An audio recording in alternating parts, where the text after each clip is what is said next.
Hi, everyone, and welcome back to Micro Investor, where we do technical analysis, price predictions, and news updates on many different cryptocurrencies every single day. Now, in this video, we're going to be talking about Ethereum and picking up where we left off in the previous Ethereum video.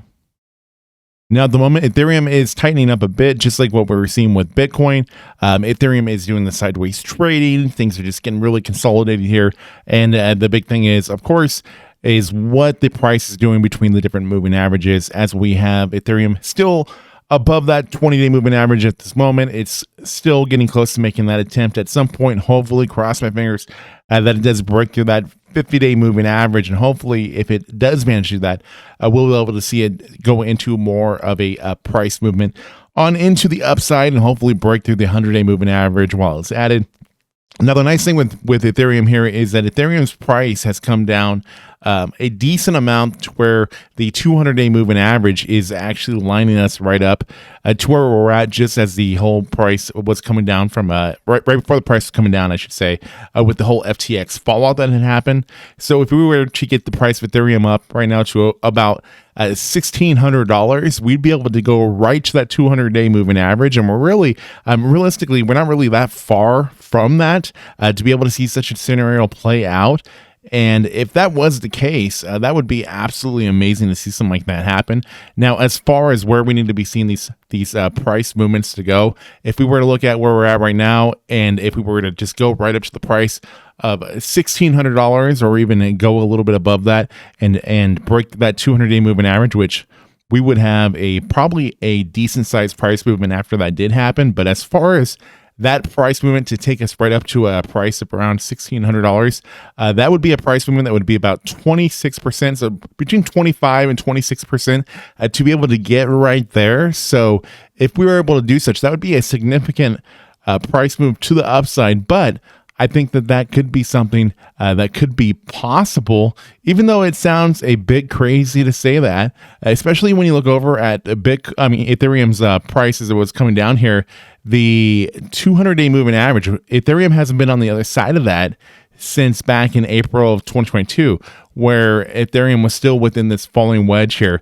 Back in the all-time high that we had with Ethereum back in November of 2021, you can see this distance that Ethereum had from this 200-day moving average. It was a pretty significant distance that it had from it. And then Ethereum had come down within these 5 waves, and it had completed this 5th wave back in the middle of June. At that time, the price of Ethereum was at around $880. So since then, Ethereum's price has been moving away from that 52-week low. We had gone up within a wave 1, still within this falling wedge pattern though, but we had completed that wave 1 in the middle of August, and at that time we had the price of Ethereum upwards around $2,000, and then we had come down within 5 waves here, 5 subwaves, I should say, to complete that wave 2, or possibly complete that wave 2, I should say.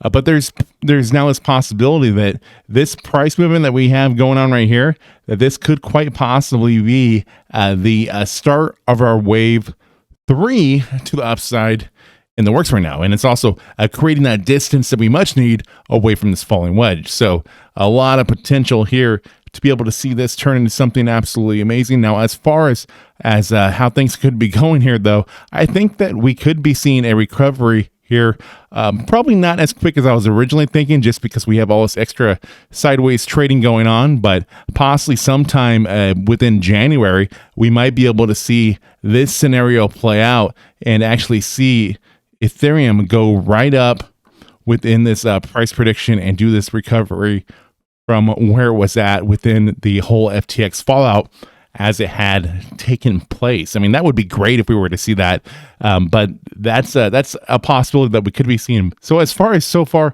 how we have recovered here from where we had hit this wave 5 to the downside from the, not just of course the FTX fallout that came in 5 waves, but just how this wave 2 had possibly completed. If we were to look at that and just line our ruler tool right up to that, if we look at how much we've gone up from there to where we're currently at, that was a price movement that was about 17%. If we go from where we're at or about 20% actually, if we go from where we're at right now within the price of Ethereum. So we've already moved up 20% from that low, as we had moved away from this wedge. So there's a possibility here that this could this momentum that we have here could continue.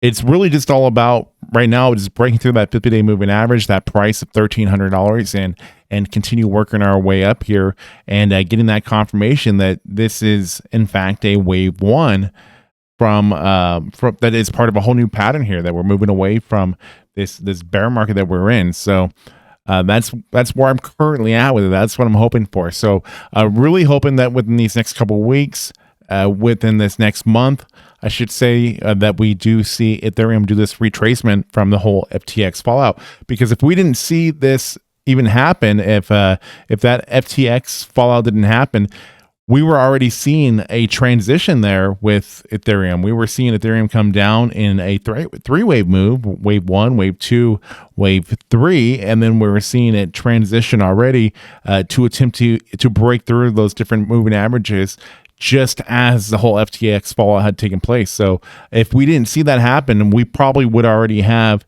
the price of Ethereum above the price of $2,000 at this point, if that was to happen. But obviously, we ended up coming down a bit more, but this could end up making crypto in general stronger with that happening. The whole FTX situation could be something that could just make crypto stronger in the future with the whole outcome with it. It gets rid of a lot of the weaker players in crypto, and it gets rid of a lot of the FUD, and then it could bring in some regulations, even though that some people don't like regulations. A little bit of regulation is not a bad thing, I would say. But anyways, this is where I'm currently at. I'd like to hear you guys' thoughts and opinions about this.